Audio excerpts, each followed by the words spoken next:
سچے پاکیزہ خوابوں سے شروع ہوا۔ ابتدائی دور اچھے سچے پاکیزہ خوابوں سے شروع ہوا۔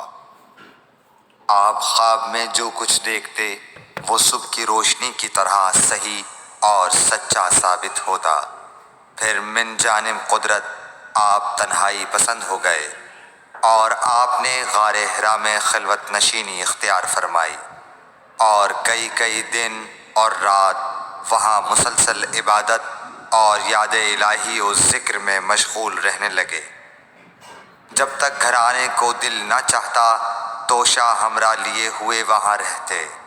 توشہ ختم ہونے پر ہی اہلیہ محترمہ حضرت خدیجہ رضی اللہ تعالی عنہا کے پاس تشریف لاتے اور کچھ توشہ ہمراہ لے کر پھر وہاں جا کر خلوت گزین ہو جاتے۔ یہی طریقہ جاری رہا یہاں تک کہ آپ پر حق منکشف ہو گیا اور آپ غار حرا ہی میں قیام پذیر تھے کہ اچانک حضرت جبرائیل علیہ السلام آپ کے پاس حاضر ہوئے اور کہنے لگے کہ اے محمد پڑھو۔ آپ فرماتے ہیں کہ میں نے کہا کہ میں پڑھنا نہیں جانتا۔ آپ صلی اللہ علیہ وسلم فرماتے ہیں کہ فرشتے نے مجھے پکڑ کر اتنے زور سے بھینچا کہ میری طاقت جواب دے گئی۔ پھر مجھے چھوڑ کر کہا پڑھو۔ میں نے پھر وہی جواب دیا کہ میں پڑھا ہوا نہیں ہوں۔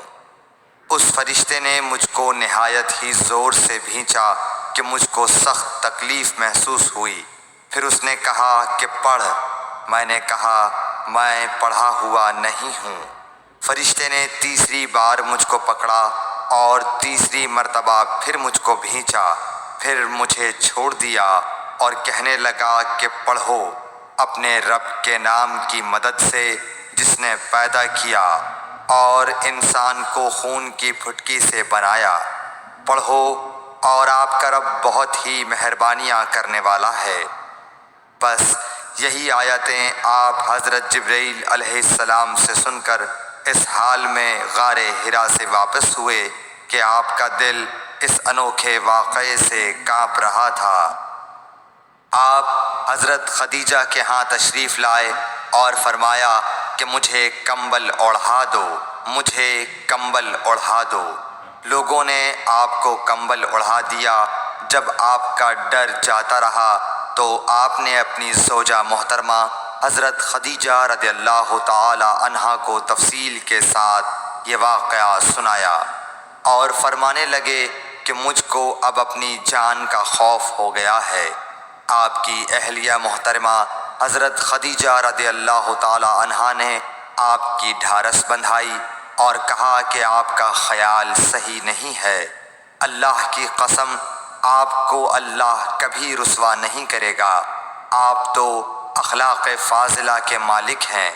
آپ تو کنبہ پرور ہیں، بے کسوں کا بوجھ اپنے سر پر رکھتے ہیں، مفلسوں کے لیے آپ کماتے ہیں، مہمان نوازی میں آپ بے مثال ہیں اور مشکل وقت میں آپ امر حق کا ساتھ دیتے ہیں۔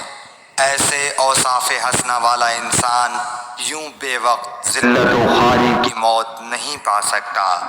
پھر مزید تسلی کے لیے حضرت خدیجہ رضی اللہ تعالی عنہا آپ کو ورقہ بن نوفل کے پاس لے گئیں جو ان کے چچا زاد بھائی تھے اور زمانہ جاہلیت میں نصرانی مذہب اختیار کر چکے تھے اور عبرانی زبان کے کاتب تھے۔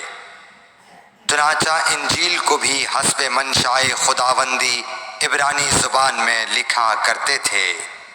انجیل سریانی زبان میں نازل ہوئی تھی، پھر اس کا ترجمہ عبرانی زبان میں ہوا۔ ورقہ اسی کو لکھتے تھے۔ وہ بہت بوڑھے ہو گئے تھے، یہاں تک کہ ان کی بینائی بھی رخصت ہو چکی تھی۔ حضرت خدیجہ رضی اللہ تعالی عنہا نے ان کے سامنے آپ کے حالات بیان کیے اور کہا کہ اے چچا زاد بھائی، اپنے بھتیجے محمد صلی اللہ علیہ وسلم کی زبانی ذرا ان کی کیفیت سن لیجئے۔ وہ بولے کہ بھتیجے آپ نے جو کچھ دیکھا ہے اس کی تفصیل سناؤ۔ چنانچہ آپ صلی اللہ علیہ وآلہ وسلم نے از اول تا آخر پورا واقعہ سنایا، جسے سن کر ورقہ بے اختیار ہو کر بول اٹھے کہ یہ تو وہی ناموس معزز رازدان فرشتہ ہے جسے اللہ نے حضرت موسیٰ علیہ السلام پر وحی دے کر بھیجا تھا۔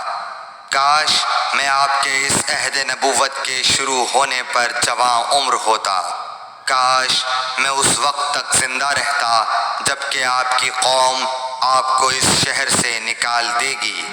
رسول کریم صلی اللہ علیہ وآلہ وسلم نے یہ سن کر تعجب سے پوچھا کہ کیا وہ لوگ مجھ کو نکال دیں گے، حالانکہ میں تو ان میں صادق و امین و مقبول ہوں؟ ورقہ بولا، ہاں یہ سب کچھ سچ ہے، مگر جو شخص بھی آپ کی طرح امر حق لے کر آیا لوگ اس کے دشمن ہی ہو گئے ہیں۔ اگر مجھے آپ کی نبوت کا وہ زمانہ مل جائے تو میں آپ کی پوری مدد کروں گا، مگر ورقہ کچھ دنوں کے بعد انتقال کر گئے، پھر کچھ عرصے تک وحی کی آمد موقوف رہی۔ صحیح بخاری حدیث نمبر 3۔